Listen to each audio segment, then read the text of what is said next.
नमस्ते मुलांनो. मुलांनो, आपण इयत्ता दुसरीचा विषय मराठी आणि घटक प्रश्न तयार करणे पाहणार आहोत.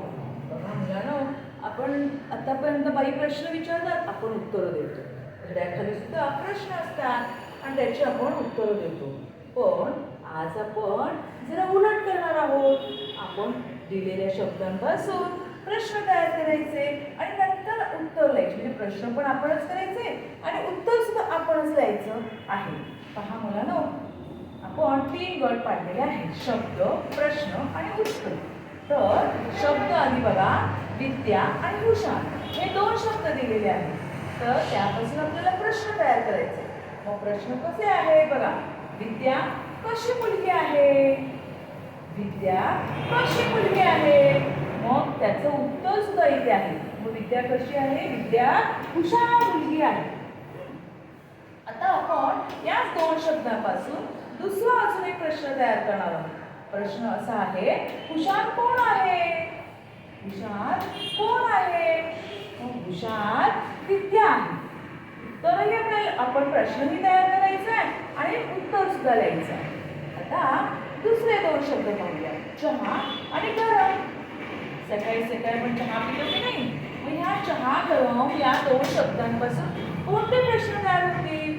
तर प्रश्न पहिला, चहा कसा आहे? चहा कसा आहे? मग उत्तर आहे चहा गरम आहे. लगेच दुसरा प्रश्न आपण करूया बघा. गरम काय आहे? गरम काय आहे? गरम चहा आहे. उत्तरही आपल्याला लगेच सापडलेलं आहे. आता आपण प्रश्न तिसरा बघणार आहोत. शब्द तिसरा शब्द सुमन आणि उंच. सुमन उंच या 2 शब्दांपासून आपण प्रश्न तयार करूया. बघा, प्रश्न पहिला आहे, सुमन कशी आहे? सुमन कशी आहे? उत्तर आहे सुमन उंच आहे. सुमन उंच आहे. या 2 शब्दांपासून दुसरा प्रश्न तयार करूया. उंच कोण आहे? उंच कोण आहे?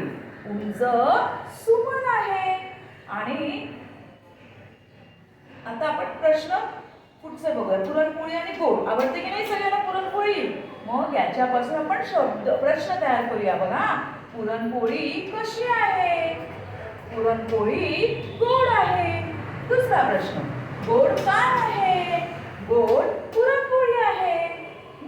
आणि आता आपण पुढचं पाहूया. टेबल लहान. प्रश्न टेबल लहान या 2 शब्दांपासून प्रश्न तयार करायचा आहे. टेबल कसे आहे? टेबल लहान आहे. दुसरा, लहान काय आहे? लहान टेबल आहे. अशा प्रकारे आपण अनेक शब्द आपण घरातल्या घरात अनेक शब्द आपण प्रश्न तयार करायचा, सराव करायचा. म्हणजे हा घटक आपला छान होऊन जाईल.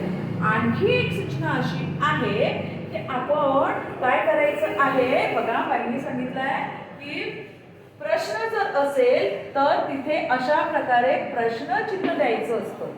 प्रश्नचिन्ह फक्त प्रश्नाला असतं. उत्तर झाल्यानंतर पूर्ण झाल्यानंतर पूर्णविराम असतो. ही 2 विरामचिन्ह सुद्धा लक्षात ठेवायची आहे. एक आहे प्रश्नचिन्ह आणि एक आहे पूर्णविराम.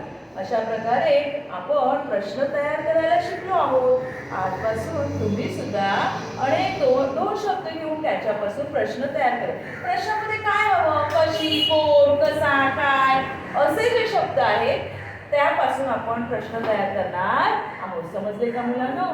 नमस्ते.